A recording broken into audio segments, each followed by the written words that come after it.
Hello everyone, it's me Rocco.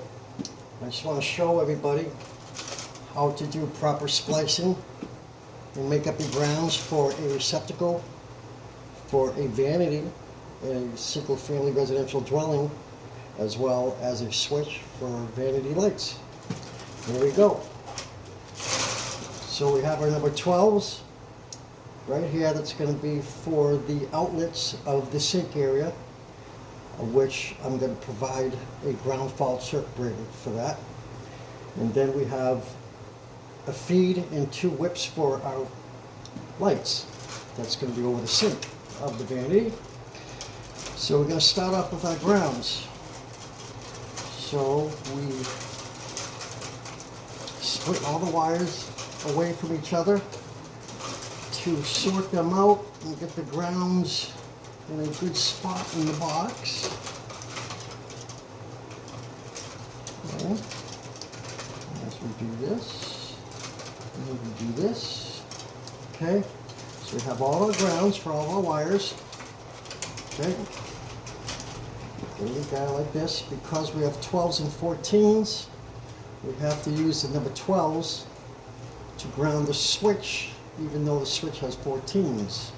Okay.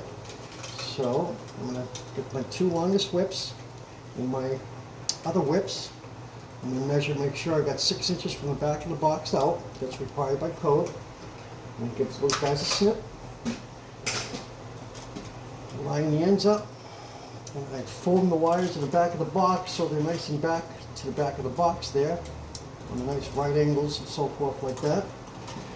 Okay, then I get my guys like that, and then I get my pliers and I loosely twist around the conductors until they all form nicely together. Then I hold the wires in the back of the box as I splice in a clockwise manner. And almost done. So that's it right there. Then I use the green wire nut. So let me just show you this. So I get the ends that are still loose. I cut those guys off. Then I form it one more time with my pliers. Nice. Okay. Then I get one of the grounds and I bend it over like so. And I squeeze it with my pliers so it stays against the rest of the splices. And I get my green wire nut right here that has a hole in it. Okay. Very easy to get. Put the 12 through the hole and I firmly push and twist until it catches on the spring inside the wire nut. And I hold the conductors here and I get my pliers and I finish off to make sure the spring inside the wire nut is splicing around the conductors nice and tight, like so. Okay, so that's that. Then I form the wire nicely and bend it to the back of the box, all the way to the back. Okay, and I line up my grounds to each side of the box, and I'll leave them like that for now. Then I get my lighting.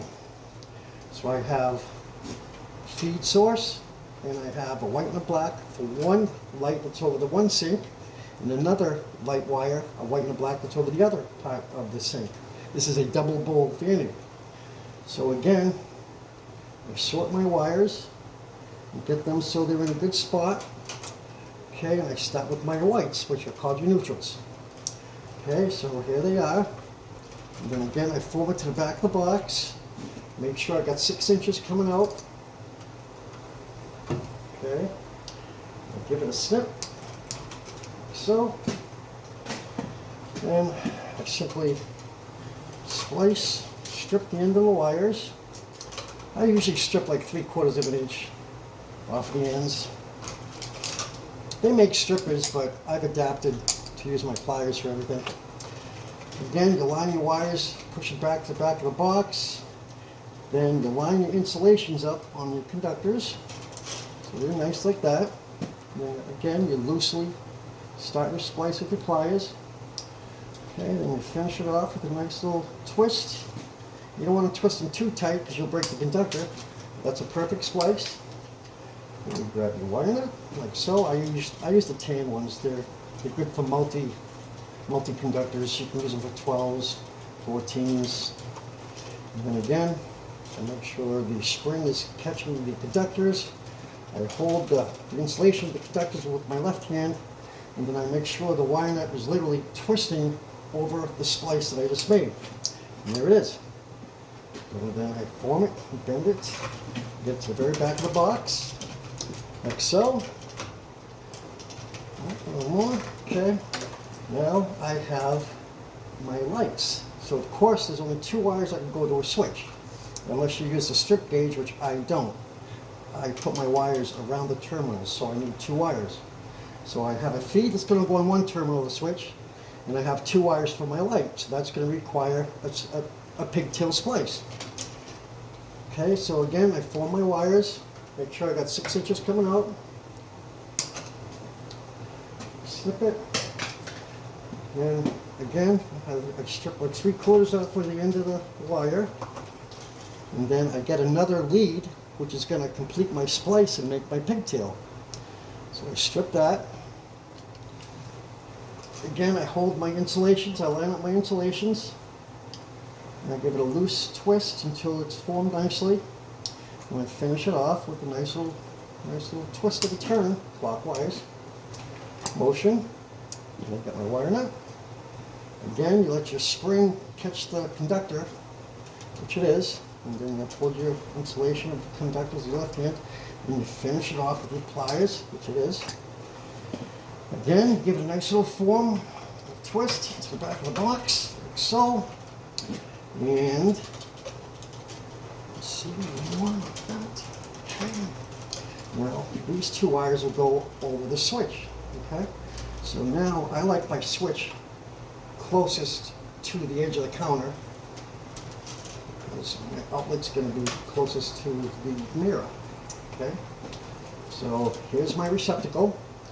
I have 2 white terminals, which are silver on the outlet, and 2 dark color common terminals on a plug. So I can put 2 whites and I can put 2 blacks on the receptacle. Again, I'm not going to use a GFI outlet here. I'm going to ground fault the whole circuit with a circuit breaker, which is called a combination breaker. Okay, I'm going to snip those guys. Again, make sure I got 6 inches. Perfect. Okay. Then I get my other 2 wires, which is for the feed and the vanity lights. And I simply give them a little twist in the back, just so they stay nice and formed. Again, I snip, make sure I got 6 inches. I've got a snip. Okay. Just for precaution, because I have the wires already terminated on a circuit breaker, of course, there's tape over it to make sure nobody will turn it on, but you never know. So I tape up the conductors on my lighting feed, just in case somebody happens to turn it on. I don't need anybody to have an accident. Okay. Now I just get these guys, and I give it a nice little twist, like so. Push that to the very back. And you want your wires to stay as far back as you can in the box, and I'll tell you why. Because when they sheetrock, they'll use their roto zip, and they have a roto zip, the blade's probably like 1 inch. And they go ahead and they run the edge of the box to cut it out in the sheetrock. Sometimes they slip and get it on the inside of the box, and it'll damage your wires if they're too close to the edge. So I push them back as best that you can. Now I have my grounds to finish off. Again, 6 inches. Give that a snip, give that a snip. Form it nice like that. Push one back. Form this guy nice like that. Form this. And there it is. That is the proper way to do splicing. Have a wonderful day.